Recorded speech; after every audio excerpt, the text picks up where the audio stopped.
우리 예수님의 공생의 사역을 가만히 묵상을 해보면 예수님은 평소에 예수님 자신이 하나님 되심과 그리고 메시아 구원자로 이 땅에 오셨다고 하는 사실을 많은 사람들에게 밝히 드러내어 알리기를 원치 않으셨던 것으로 보입니다.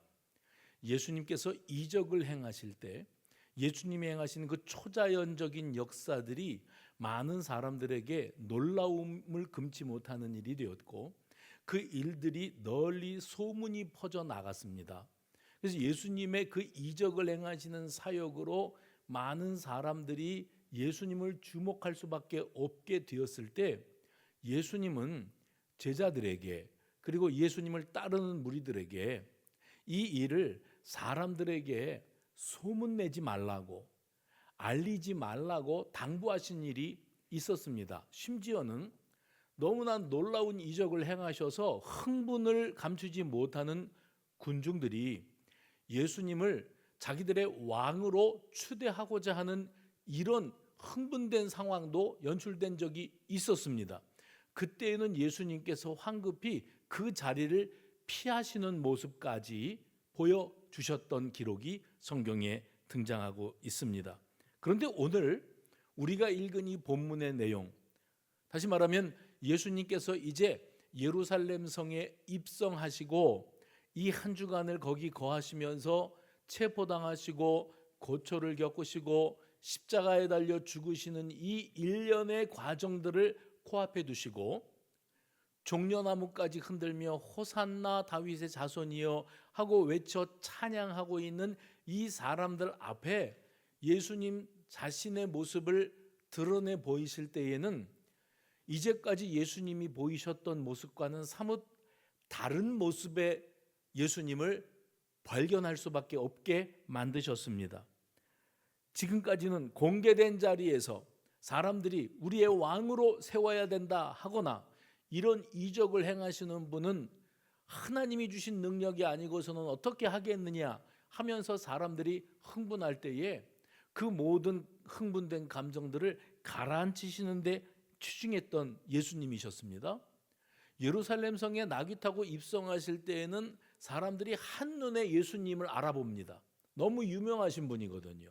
그런데 그분이 낙이 타고 예루살렘 성에 들어서실 때 제가 이 말씀들을 묵상하면서 이 사람들이 이미 예수님이 예루살렘 성에 들어오실 것이다 하는 사실을 알고 있었구나, 이런 생각이 듭니다. 왜냐하면 예수님은 그 전날에 제자들에게 말씀하시기를 건너편 마을로 가서 아직 아무도 타보지 않은 나귀 새끼를 끌고 와라, 내가 그 나귀를 타고 예루살렘에 들어가야 되겠다 하는 예수님의 의중을 알려주셨고, 제자들은 실제로 나귀를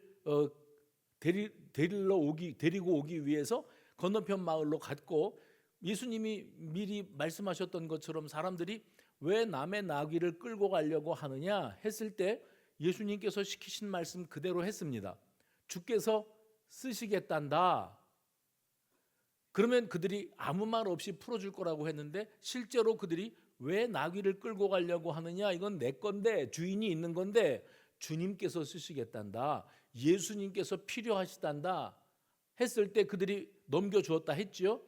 그러면 이 사건으로 말미암아 예수님의 제자들이 아무개네 집에서 나귀를 끌고 갔대. 그 나귀는 왜 끌고 갔을까? 예수님이 그거 타고 예루살렘 성에 들어가신데 그럴 가능성이 매우 높아. 이런 소문이 널리 퍼졌다면 예루살렘 도성 안에 있는 사람들은 이제 몇 날 며칠이 될지는 알 수 없지만 곧 예수님께서 이제 미리 준비하신 나귀를 타시고 우리가 사는 이 예루살렘 도성으로 들어오신다 하는 사실을 알고 마음에 준비하고 예수님을 영접할 이런 태도, 준비들을 다 하고 있었던 것을 우리가 넉넉히 짐작할 수가 있습니다.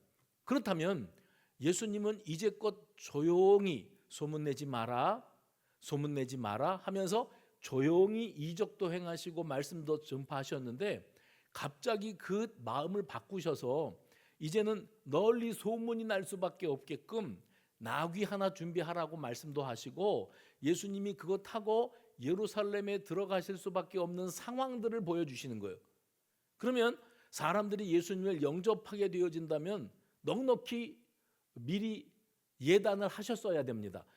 내가 이 나귀를 타고 예루살렘에 들어가면 사람들이 그 병 고치는 예수, 오병이어의 예수, 나사로를 살린 예수, 그 예수가 이제 드디어 많은 사람들이 보는 앞에서 당당하게 나귀 타고 예루살렘 성으로 들어오신단다. 그러면 이제 때가 됐구나. 그분이 우리 민족 이스라엘 나라가 남의 나라의 속국이 되어서 이렇게 서러움 가운데 세월을 보내고 살아왔더랬는데 이제 우리 예수님이 이런 우리들의 진정한 왕의 모습으로 들어오시면 이제 세상은 화가닥 뒤집어질 것이다. 그리고 로마 권력은 예수님의 그 탁월한 그 카리스마, 포스로 말미암아 쫓겨나게 될 것이고 예수님 덕분에 우리는 자유와 해방을 누리고 이스라엘 나라를 재건하게 될 것이다. 이런 흥분된 마음으로 예수님을 모셔드릴 거라는 사실을 예수님이 짐작하고 계셨다는 거예요. 그걸 다 알고 계시면서도 다분히 예수님이 의도적으로 공개석상에서 그런 소란한 행위들을 예수님이 예상하시면서도 그 일을 마다하지 않으셨다고 하는 것을 우리가 알게 되어집니다. 그것은 곧 무슨 의미가 있었는가? 지금까지 안 그러시더니 왜 갑자기 오늘 예루살렘 성에 야단스럽게 입성하고자 하시는가? 이유는 한 가지입니다. 정말 때가 되었기 때문이에요.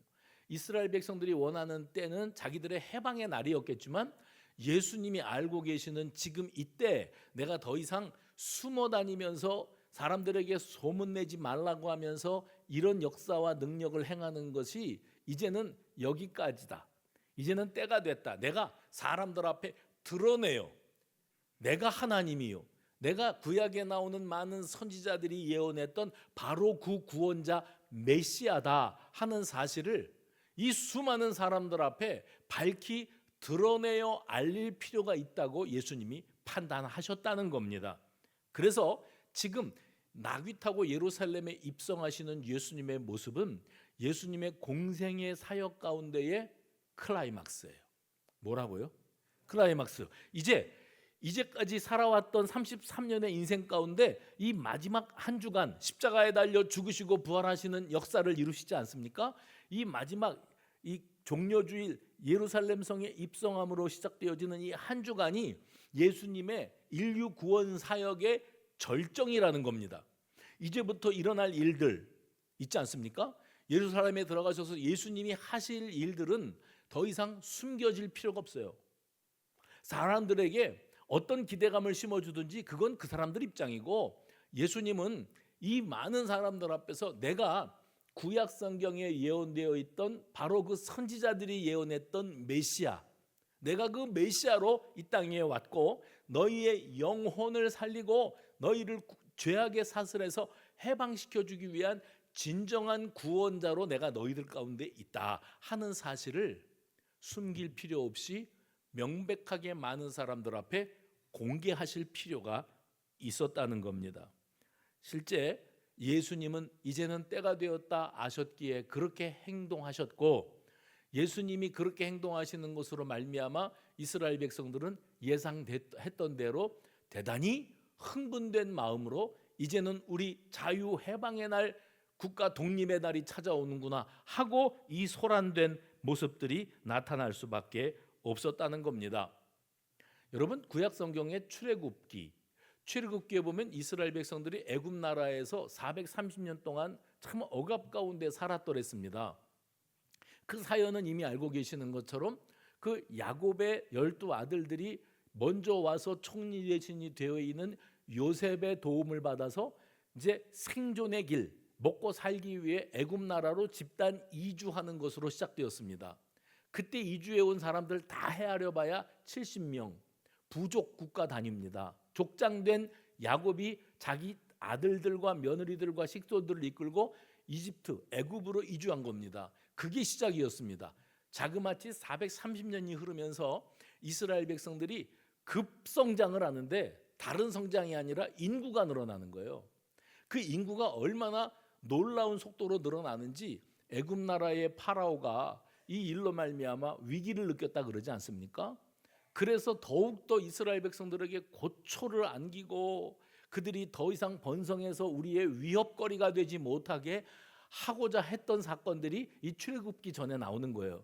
그래서 하나님께서 일찍이 모세를 세우시고 이 모세의 리더십을 통해서 이스라엘 백성들을 출애굽하게 하시는데 10가지의 재앙을 통해서 하나님이 누구신지를 명백하게 드러냈음에도 불구하고 바로 왕은 보내줄 듯 마음을 자꾸 뒤집지 않습니까? 그래서 마지막 재앙이 뭐였는가 하면 애굽의 마지, 장자들, 사람뿐만 아니라 짐승까지 첫 번째 난 것들은 다 죽이기로 하셨어요. 그때의 애굽에는 애굽 사람들만 있는 게 아니라 이스라엘 백성들이 거기 종살이하고 있지 않았습니까? 그래서 이스라엘 백성들은 하나님이 구별되이 살리시기로 했고 애굽의 장자 첫 번째 난 것들은 다 죽임을 당하는 것으로 심판, 하나님이 누구신지를 드러내기를 원하셨더랬습니다. 그때 하나님이 하신 일이 뭐냐면 모세를 통하여 흠없는 어린 양을 잡아서 피를 받아 그 피를 이렇게 커다란 붓에 적셔가지고 이스라엘 백성들이 있는 집의 문설주, 문틀입니다. 위 아래 옆으로 다 문틀에다가 그 양의 피를 발라 놓으라고. 그래서 결정적인 디데이가 되어서 사망의 권세가 이집트 애굽 나라로 임할 때에 애굽 나라의 사람들은 그런 소식을 들어본 적이 없어서 무방비 상태라 마지들이 다 죽어서 곡소리가 났고 이스라엘 백성들의 집에는 그 사망 권세가 침투할 수가 없었어요. 이유가 뭐였다고요? 문설주에 발라놓은 어린 양의 피, 그게 패스오버, 유월절입니다. 그래서 누구네는 지나가고 누구네는 고통을 겪는 이런 일이 벌어졌는데 그로 말미암아 유월절이 제정되었습니다. 유월절. 그래서 이스라엘 백성들의 역사에 있어서 가장 중요한 절기가 바로 이 유월절입니다. 신약에 들어와서 여호와 하나님께서 하나님의 백성, 자녀된 이스라엘 백성들뿐만 아니라 주 예수 그리스도를 믿는 우리 모두를 죄악의 사슬에서부터 이 죄악의 죄값, 심판으로부터 면제, 패스오버 시키시기 위해서 하나님께서 동원하신 방법이 뭐였는가 하면 이제 구약의 어린 양의 대속의 피가 있었듯이 우리 주 예수 그리스도의 어린 양, 흠없는 유월절 어린 양 되신 예수 해봅시다. 흠없는 유월절 어린 양 되신 예수, 흠없는 유월절 어린 양 되신 예수 그리스도께서 우리의 억만 죄악을 대신 짊어지시고 십자가에 달리셔서 보혈의 피를 뚝뚝 떨구실 때 그 예수님의 대속의 죽음은 예수님의 죄 때문이 아니요 바로 나의 죄 때문입니다 라고 고백하는 모든 사람은 민족과 혈통과 나라와 국가와 모든 것을 초월해서 예수 그리스도를 나의 구주로 내 죄를 대신 짊어주신 나의 생명의 주인으로 고백하는 모든 사람은 다 구원을 받는다. 이게 복음 아닙니까? 오늘 그 십자가 복음이 완성되어지기 위해서 이 한 주간이 시작되는 거예요. 그리고 예수님께서 이 나귀 타고 예루살렘에 입성하시는 이 장면이 그냥 예수님의 사역 가운데에서 마지막 어떤 인상 깊은 그런 장면이 아니고 우리에게 있어서 이 사건은 예수님이 나를 위한 희생제물, 대속제물이 되어주신 역사적인 날이 되었다는 겁니다. 구약에 나타나는 어떤 장면들이 상징이 되어져서 신약 성경의 그 일이 어떻게 구체화되어지는 일을 통해서 우리는 말씀 성취다 이렇게 말을 합니다. 그러니까 성경은 수시로 이제 장차 일어날 일들에 대해서 예언자, 선지자, 선지가 뭐예요? 선지는 미리 내다봐서 아는 거지요. 하나님께서 어떤 사람에게 특별한 은혜를 주셔서 수백 년 후에 일어날 일들을 어떤 메시지를 통해서 상징적으로 깨닫게 하시고 그들이 가만히 있지 아니하고 입을 열어서 장차 이런 일이 있을 것이다. 사람의 말이 아닙니다. 하나님께서 그렇게 예언자들에게 예언하게 하셨는데 그 예언들을 다 긁어 모아 보면은 한 가지 그림이 나오는 거예요. 그게 뭔지 아십니까? 예수 십자가입니다. 십자가 대속의 은혜로 너희가 이 죄악 가운데에서 자유함을 얻고 구원과 해방의 기쁨과 감격을 누리게 될 것이다. 이렇게 말씀하는 겁니다. 그래서 예수님은 유월절 어린 양으로 십자가에 달려 죽으시기 위하여 지금 예루살렘 성에 입성하고 계십니다. 근데 여러분, 이때 당시의 종교 지도자들은 예수님을 모든 사람들의 관심을 한 몸에 받고 인기를 얻고 있기 때문에 자기들의 그 위치에서 위협거리로 느꼈어요. 그래서 제거 대상 1호가 예수였어요. 근데 예수를 죽여 없애야겠는데 어떤 트집을 잡아서라도 예수를 제거해야 되겠는데 그들이 나름대로 결정해 놨던 게 있습니다. 그건 뭐냐면 유월절에는 하지 말자. 유월절은 유대인들에게 있어서 최대의 명절인데 그 유월절에 사람들이 다 예루살렘 성으로 모여들어서 하나님 앞에 제사 행위를 하는데 그 많은 이스라엘 백성들이 한 군중이 되어 모여 있을 때 그들 앞에서 예수를 처형하면 이 백성들이 예수님을 탁월한 자기들의 리더로 인정하고 섬기는데 예수를 처단하면 이 백성들이 이 반란을 일으킬 것이다. 이 사회적으로 대단히 혼란이 찾아오고 그렇게 되면 우리까지 위험해진다. 그래서 예수는 유월절에는 건드리지 않기로 작심이 되어져 있었습니다. 그랬었는데 예수님께서 나귀 타고 예루살렘 성에 오늘 이렇게 입성을 하시는 바람에 사회적으로 대단히 지금 혼란이 일어났어요. 막 어떤 사람들은 막 종려나무가지를 흔들고 호산나 외치고 어떤 사람들은 옷가지를 벗어서 예수님이 타고 가시는 나귀가 사뿐히 들여밟고 가라고 펼쳐놓고 이 난리가 일어났을 때 이 종교 지도자들이 유월절에는 건들지 말자 했던 그 자기들의 내부적인 결정을 번복합니다. 너무 당황스러운 거예요. 그러니까 이 상황 속에서 유월절이라고 할지라도 이 예수를 가만히 내버려 둘 수가 없다. 이런 결정을 그들이 내리게 되었고 그래서 정말 구약의 선지자들이 예언했던 대로 예수님은 유월절 어린 양으로 예루살렘 성에 입성하시게 되어지는 겁니다. 그로 말미암아 메시아로서 이 땅에 오신 그분의 사명이 완수되어지게 되는 겁니다. 그렇다면 예수님은 왜 굳이 나귀를 타고 입성하셔야 했을까? 말도 있잖아요. 낙타도 있잖아요. 아니 어떤 경우에는 코끼리도 탈 수 있거든요. 뭐든지 탈 수 있는데 왜 하필이면 보잘것없는 나귀를 타고 입성하셨던 것인가? 마태복음 21장 15절 말씀해 보면 예수님께서 나귀 타고 입성하신 이유를 이렇게 설명합니다. 뭐 마땅히 탈 만한 게 없어서 그랬던 게 아니고 구약 성경 스가랴서를 보면 그 스가랴라고 하는 선지자가 예언을 했어요. 수백 년 전에. 뭐라고 예언을 했는가 하면 스가랴 9장 9절 말씀이 마태복음 21장에 인용됐는데 시온에 따라 시작.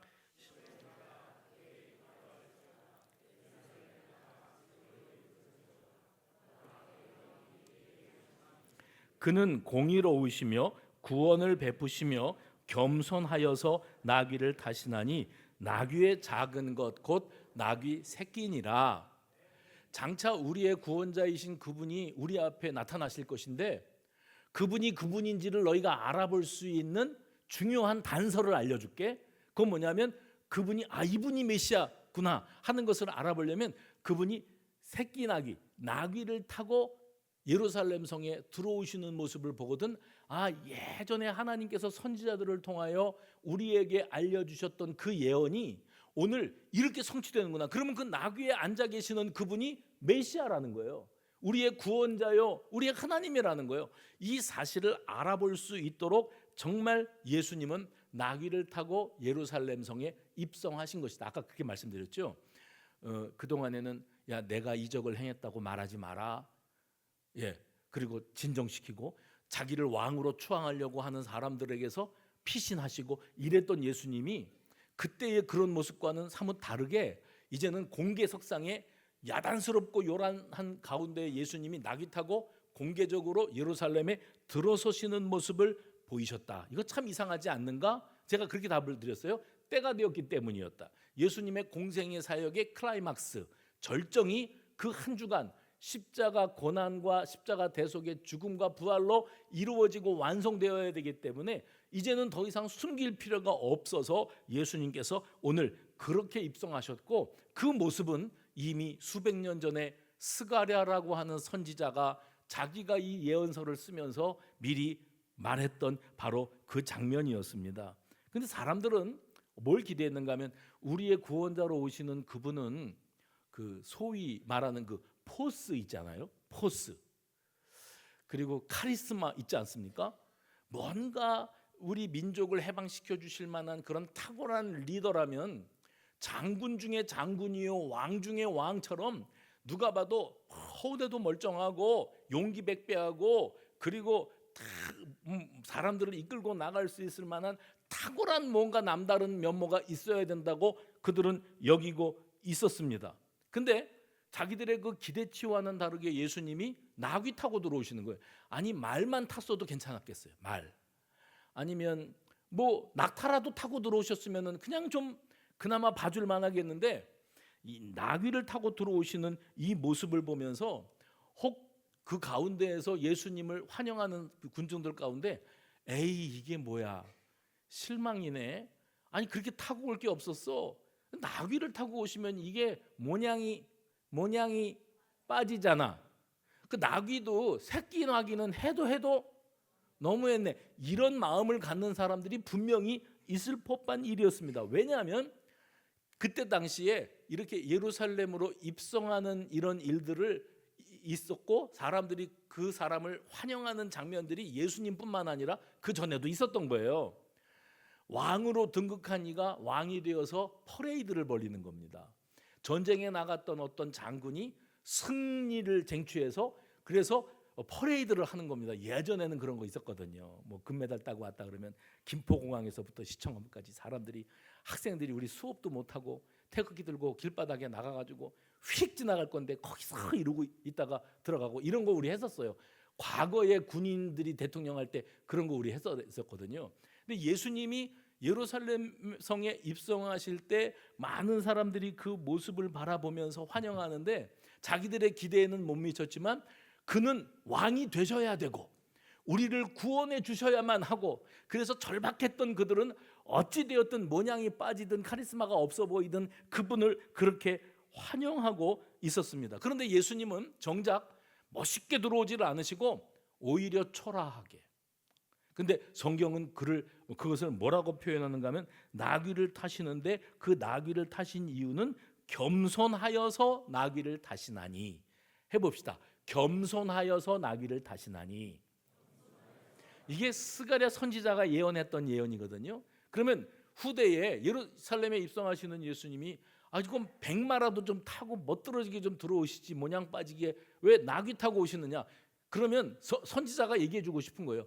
그분은 겸손하셔서. 더욱 중요한 거는 말을 타느냐 낙타를 타느냐 나귀를 타느냐가 아니고 그분은 너희들의 진정한 왕이 되시고 너희의 구원자가 되셔서 뭐를 타고 들어오느냐는 하나도 중요하지 않았다. 그분은 겸손하셔서 그렇게 하셨다.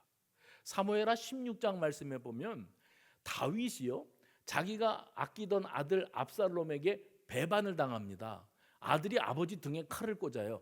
자기가 왕위에 딱 오르고 추종자들을 딱 끌어모으고 그 다음에 아버지를 처치해버림으로 진정한 이스라엘의 왕의 자리에 오르려고 합니다. 다윗이 너무 충격받았지요. 그래도 그가 걸음아 나 살려라 도망을 가는 장면이 나와요. 다윗이 왕입니다. 다윗이 도망을 가는데 뭐를 타고 도망을 갔다고 써있냐면은 나귀를 타고 도망을 갔다. 성경은 이렇게 말합니다. 천하를 호령하는 왕이 몸을 급히 피하는데 탈 게 나귀밖에 없었을까요? 아니 말 한 마리 남아있는 게 없었을까요? 아닙니다. 그게 다 상징적인 메시지들이 있는 거예요. 다윗의 자손으로 오신 우리 예수님도 나귀를 타고 예루살렘에 입성하시는데 스가랴 선지자를 통해서 그것은 그분의 스스로 낮아지심이었다. 그분의 겸손하심이었다. 그리고 그분이 이 땅에 오신 것은 군림하고 대접받고 왕노릇 하려고가 아니고 그분은 너희들을 섬기시기 위하여 오셨다. 당신이 친히 낮아지시고 십자가 대속의 죽음을 죽으심으로 말미암아 온 인류를 살리시기 위한 본인의 사명에 집중하셨지 뭘 타고 들어왔느냐는 그다지 중요한 문제가 아니었다. 이렇게 우리들에게 말씀하고 있습니다. 그래서 야단스럽게 예수님을 맞이했던 군중들은 예수님이 자기들도 이제 때가 됐다고 여겼다고 그랬어요. 여겼다고 그러지 않았습니까? 때가 됐다. 이제 이분이 이렇게 뭘 타고 들어오시든지 들어왔으니 이제 우리 민족의 역량을 하나로 결집시켜서 이 로마 권력을 몰아내고 이스라엘 나라의 진정한 왕으로 우리 나라를 잃어버린 우리 나라를 재건하시리라. 이렇게 기대를 하고 있었습니다. 그런데 웬걸요? 이제 이 한 주간이 시작되고 나가면서 예수님이 겪으시는 일들을 보니까 그냥 무기력하게 붙잡히세요. 처참하게 고초를 겪으세요. 재판을 당하시고 사형 선고를 받으세요. 그러면 저분이 진짜 우리의 왕이라면 이제까지 베풀었던 이적이나 이런 걸로 봐서 이렇게 처참하게 그냥 하얀 곡선을 그릴 게 아니라 이렇게 짓밟히고 멸시당하고 고초를 겪으시다가 보란듯이 깃발을 높이 드시고 나를 따르라 하고 이 세상을 뒤집어 놓을 것이라고 여겼었겠지요. 그런데 웬걸요? 십자가에 달려 죽어버리시는 거예요. 그러니까 예수님의 이 무기력한 모습을 통해서 제가 아까 그런 말씀 드렸어요. 나귀를 타고 오는 건 좀 실망스러운데, 그랬던 사람들 중에 닷새 만에 예수님이 체포당하시고 고초를 겪으시니까 저들이 호산나 했던 그 입을 닫아버립니다. 그리고 예수님이 체포당하고 고초를 겪으시니까 그들이 이런 소리를 냅니다. 십자가에 못 박으라고, 십자가에 못 박으라고. 호산나 했던 입으로 예수를 십자가에 못 박으라고 외쳤던 군중들이 되고 말았습니다.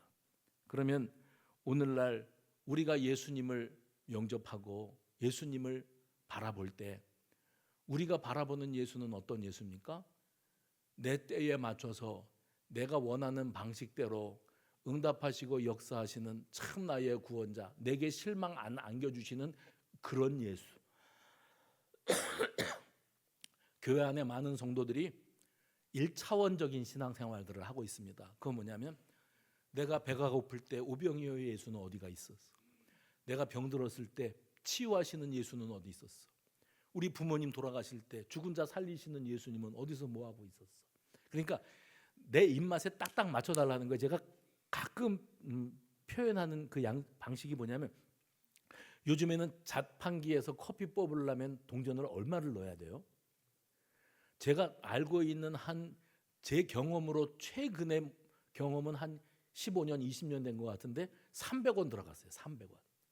100원짜리 동전 3개를 넣으면 그 기계가 불이 주르륵 들어옵니다. 율무차부터 시작합니다. 율무차, 그 다음에 코코아, 그 다음에 브랙커피, 밀크커피, 그냥 커피, 어떤 커피, 고급 커피, 불이 쫙 들어옵니다. 누르라는 거예요. 네가 뭘 원하든지 버튼만 누르라는 거예요. 나는 밀크커피 누르면 컵이 뚝 떨어집니다. 우리는 성질이 급해갖고 손부터 들어가 있잖아요. 그래갖고 거기 커피가 쏟아져요. 우리 예수님을 어떤 예수님으로 우리는 기대하고 사는가? 자판기 예수님. 주여 주시옵소서. 알았다. 대깍대깍 그냥 응답을 해주시되 병도 고쳐주시고 우리 딸 시집도 보내주시고 이 보증금이 맡겨갖고 이사를 가야 되는데 이것 때문에 보증금도 빼주시고 이러는 예수님이 내가 원하는 예수님이지, 십자가에 달려 돌아가셔서 나를 구원하시고 온 인류를 구원하셨다는 거는 그거는 나는 모르겠어. 그거는 나는 뜬구름 잡는 소리로 들려.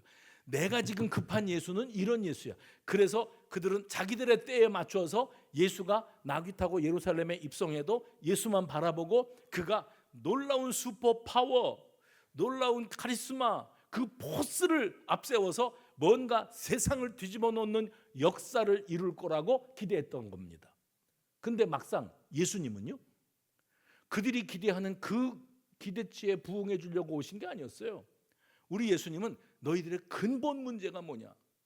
이 죄악 때문에 모든 그 어려움과 고통의 내면에는 인간의 죄, 이 죄가 자리 잡고 있지 않습니까? 이 죄에서부터 너희가 진정한 해방과 자유를 얻어야 되기 때문에 나는 내가 하나님의 자리를 내팽개치고 인간의 몸을 입고 이 땅에 왔다.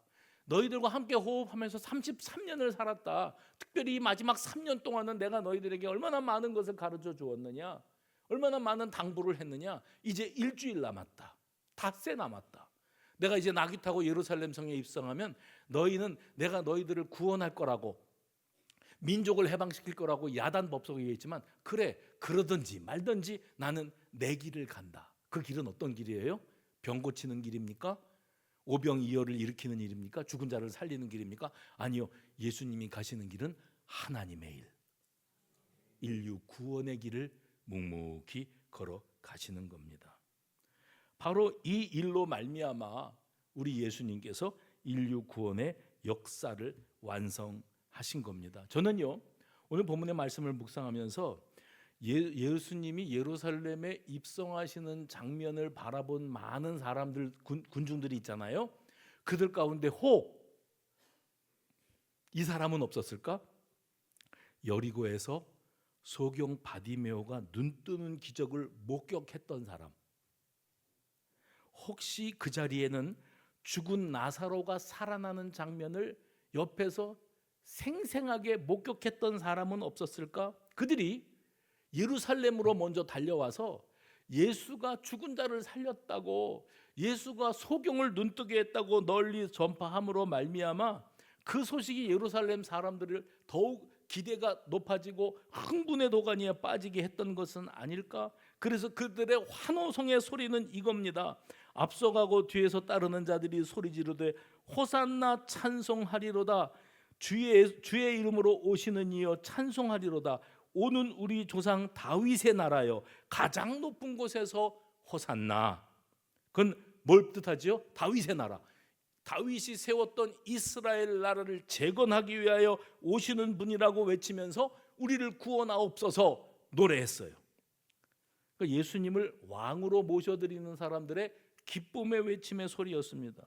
주의 이름으로 오시는 이 다윗의 나라, 이런 표현은 예수님이 지금 자기들을 해방시켜 주실 유일한 대안으로서, 리더로서 여기에 오신다는 것을 그들이 고백하고 있는 겁니다. 그렇게 되셔야 되고 그것을 기대한다는 거예요. 그런데 예수님의 때는 어떤 때예요? 이제 해방의 때가 왔기에 그게 아니었어요. 이제는 이 모든 죄악의 사슬에 매여 있는 인생들을 진정 구원의 길로 이끌어야 될 때가 왔기에, 그것은 십자가 대속의 죽음의 때입니다. 그 대속의 죽음의 때가 왔기 때문에 예수님이 예루살렘 성에 이렇게 공개적인 입성을 하시게 되어진 겁니다. 그렇다면 예루살렘 성에서 일어난 이 같은 장면, 예수님의 나귀 타고 입성하시는 거예요. 이 같은 장면에서 이 예루살렘 성에 있던 사람들이 예수님을 바라보는 그 입장과 또 나귀 타고 입성하시면서 이제 십자가 고난과 죽음을 앞에 두신 예수님의 입장은 완전 달랐습니다. 그래서 이게 중요한 겁니다. 같은 상황을 놓고 어떤 사람은 김칫국을 마시고, 그렇죠? 어떤 사람은 이제 내가 저들을 살리기 위해서 감당해야 될 고난과 십자가 죽음과 부활의 역사를 바라보면서 나가는 거거든요. 그래서 오늘 이 본문을 통해서 우리가 묵상해야 될 게 한 가지 있다면 그건 뭐냐면, 나에게 해봅시다. 나에게 바른 신앙 고백이 있는가? 여기 앉아 계시는 여러분들 가운데 어떤 분은 예수는 아직도 인류 4대 성인 중에 한 사람에 머물러 있는 분들도 계십니다. 어떤 분은 문제 해결자 예수, 내가 예수를 잘 믿으면 가정의 문제, 경제의 문제, 내 병의 문제 넉넉히 해결해 주실 예수라고 기대하고 있는 분은 아닙니까? 그래서 우리들이 기대하고 간절히 고대하는 예수는 혁명가 예수, 신통한 능력을 소유하고 있는 예수. 그러니 우리가 예수님은 하나님이십니다. 예수님은 나를 구원하기 위한 메시아로 이 땅 위에 오셨습니다. 이 고백이 되어지지 않았다면 아직, 그리고 1차원적인 신앙에 머물러 있다면 그분은 아직 예수님을 못 만난 분이에요. 바라기는 2025년도의 이 종려주의를 통해서 나를 위하여 예루살렘 성에 입성하시는 예수님을 제대로 만나는 은혜가 있게 되시기를 주님의 이름으로 축원합니다. 고난의 길, 십자가의 길을 걸으실 예수는 필요 없고 오로지 남다른 능력을 소유하셔서 내가 주시옵소서만 하면 자판기 저절로 모든 문제가 해결되게 해주시는 그런 예수를 원하는 그리스도인들이 있다면 이제는 우리가 예수님을 제대로 만나 바른 신앙 고백을 할 때가 되었습니다. 예수님은 나의 문제 해결자가 아니고 우리 예수님 앞에 우리 신앙 고백은 이렇게 드려야 돼요. 세례 문답을 할 때 신앙 고백을 좀 해보십시오. 그렇게 묻거든요, 장로님들이. 그러면 10명이면 8명, 9명은 뭐라 그러는지 아세요? 전능하사 천지를 만드신 하나님 이러고 있어요. 그 고백을 하라는 게 아니고, 그것도 틀린 건 아니지만 당신의 신앙 고백을 듣고 싶습니다. 그러면 제일 먼저 해야 될 게 뭐냐면 나는 죄인입니다. 나는 죄인입니다. 어쩔 수 없는 죄인입니다. 그런데 하나님은 나 같은 죄인을 살리시기 위하여 독생하신 예수 그리스도를 이 땅 위에 보내주셨고, 그 예수님은 나 같은 죄인을 마다하지 아니하시고 나를 위하여 고난당하시고 나를 위하여 십자가에 달려 보배 피를 흘려주셨습니다. 내가 그 구속의 은혜로 이렇게 하나님의 자녀가 된 사람입니다. 이 고백이 신앙 고백이에요. 그러면 이 야단스러운 예루살렘 입성에서 호산나 하면서 종려나무까지 흔들고 옷을 벗어서 길바닥에 깔고 있는 이 사람들 속에 우리가 사실은 있는 거거든요. 그런 우리는 예수님 앞에 기대치가 있는데 내 기대치에 미흡하면 그러면 예수 필요 없죠. 병도 안 고쳐주시는 예수 내가 뭐 하려고 믿어요? 나 부자 안 만들어주시고 내 보증금 안 빼주시고 나 취업길 우리 자식 취업길 안 열어주시는 예수, 난 그런 예수 필요 없어요. 그러면 예루살렘 성에서 호산나 외쳤던 사람들이 닷새 만에 예수를 십자가에 못 박으라 그랬고 나머지들은 다 입 딱 다물고 뒤로 돌아서 버렸어요. 그것과 다를 게 뭐가 있습니까? 우리에게 바른 신앙 고백이 있는가? 예수님은 나에게 누구신가? 또 한 가지, 우리들의 이 열정은 그냥 단순히 뜨거운 열정, 구원의 감격과 복음을 실감하고 구원에 감격하고 그 확신을 소유한 그런 생명력 있는 신앙인가? 그렇지 않으면 그냥 남들이 뛰면 나도 뛰는 그런 열정에 불과한 것일까? 그 흥분했던 군중들이 왜 그랬을까요? 기대감이 있었습니다. 자기들의 기준에 기대감이 있었어요. 오늘날 한국교회 안에 얼마나 주님을 향한 환호성 소리, 간구 소리, 찬양 소리, 성도의 교제와 봉사의 자리에 있는 사람들이 많습니까? 아니 그냥 있는 듯 없는 듯 그냥 자리만 지키는 사람들도 많은데 남다른 봉사와 헌신과 찬양과 예배가 있으면 눈에 띄게 마련이에요. 그런데 중요한 것은 우리가 자꾸 스스로를 돌아봐야 된다는 겁니다. 이 순간에 나의 갈급함, 이 순간에 나의 뜨거움과 열정의 근원에 뭐가 자리하고 있는가? 여러분, 제가 이 말씀만 드리고 마치려고 그래요. 여러분 기억하십시오. 예수님이 살아계시고 역사 사역을 하실 당시에 예수님이 많은 사람들의 병을 고쳐주셨습니다. 근데 그때 당시에 병든 사람이 예수님의 동선에 걸리는 사람들만이 아니고 엄청나게 많은 환자들이 있었는데 예수님이 그들을 다 고쳐주지 않으셨어요. 예수님 당시에 여러분 치유의 기적이 일어났었는데 많은 사람들은 예수님이 누구도 고쳤고 누구도 고쳤다며 그러면 나도 좀 고쳐주시지, 그래야 내가 예수를 실감할 수 있겠는데 그 예수는 우리 집에는 거들떠도 안 보고 우리 병든 가족은 고쳐주지도 않고 지나가셨어요. 이런 일들이 비일비재했습니다. 오병이어의 기적, 예수님이 5,000명을 먹이셨어요. 5,000명. 여러분 5,000명의 숫자가 많은 숫자가 아닙니다. 수원 인구가 120만, 130만입니다. 그중에서 5,000명이 예수님 덕을 보고 떡도 먹어보고 생선도 먹어봤어요. 나머지들은요, 배고픈 사람이 5,000명만 있었겠습니까? 수만 명, 수십만 명, 수백만 명이 굶주려 가고 있는데 실제로 예수님 덕 본 사람은 5,000명밖에 없었어요. 나머지들은 나도 그것 좀 먹어봤어. 가족들 가운데 부모님이나 사랑하는 가족이 먼저 하늘나라로 간 일들도 있죠. 예수님이 죽은 나사로를 살리셨대. 그러면 사람들이 흥분하는 거예요. 죽은 나사로를 살리셨으면 죽은 우리 엄마 좀, 죽은 우리 아버지 좀, 죽은 내 배우자 좀, 죽은 내 자식 좀 살려주시면 안 될까? 사람들의 관심은 다 거기에 몰려있게 되어진 거예요. 오늘날도 예수님을 향한 간절한 사연들은 여기 앉아 계시는 분들의 숫자만큼 많습니다. 그런데 우리 모두는 다 그 예수님을 내가 기적의 주인공으로 체험하는 그런 기회를 받지를 못합니다.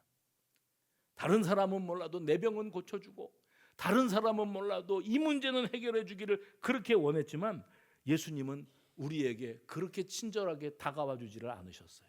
왜요? 그 예수님은 겟세마네에서 지난주에 이렇게 기도하셨어요. 그러나 나의 원대로 마옵시고 아버지의 뜻대로 되기를 원합니다. 내가 간절히 원하는 바가 있어서 열정적으로 뭘 어떻게 했겠지만 결국 중요한 것은 예수님이 누가 더 뜨겁냐, 누가 더 열심히 하느냐가 아니에요. 예수님은 어디에 집중하십니까? 아버지의 뜻. 해봅시다. 아버지의 뜻. 아버지의 뜻은 인류 구원이에요. 인류를 구원하시기 위한 아버지의 크신 그 뜻과 계획을 이루시기 위한 과정에서 병도 고치시고 기적도 일으키시고 했겠지만 사실 궁극의 목표는 어디에 있는가? 아버지의 뜻, 십자가 대속의 죽음. 그로 말미암은 인류 구원의 완성이 아버지의 뜻이에요. 우리는 얼마나 열정을 가지고 있습니까? 얼마나 바른 신앙 고백을 안고 있습니까? 혹시 그저 종려나무까지나 흔들어대는 신앙, 그저 호산나 찬양이나 부르는 신앙, 그저 내 겉옷을 벗어서 예수님 앞에 밟고 가시라고 깔아드리는 신앙을 가지고 이 공로면 내 문제는 해결되겠지. 내 문제. 예수님은 하나님의 뜻, 인류를 살리고 구원하시기 위한 하나님의 뜻, 그 고난의 십자가, 치욕의 십자가를 지시고 죽으셔야 완전히 죽으심으로 유월절 어린 양이 되어지게 하시기를 원하시는 하나님의 그 놀랍고 크신 뜻을 이루시기를 위하여 예수님을 그 고난의 길에, 죽음의 길에 걸어가시도록 하나님은 바라만 보고 계셨던 거예요. 오늘 우리 모두가 우리 예수님 내 열정보다 더 뜨겁게 바라만 보는 것이 아니라 우리 예수님을 온전히 만나고 내 신앙의 고백으로 또 하나님 앞에 감사함으로 이 한 주간을 정말 예수님의 고난의 길에 동참하며 나아갈 수 있는 저와 여러분 영적인 눈을 뜨는 우리 모두가 되어지시기를 주의 이름으로 축원합니다.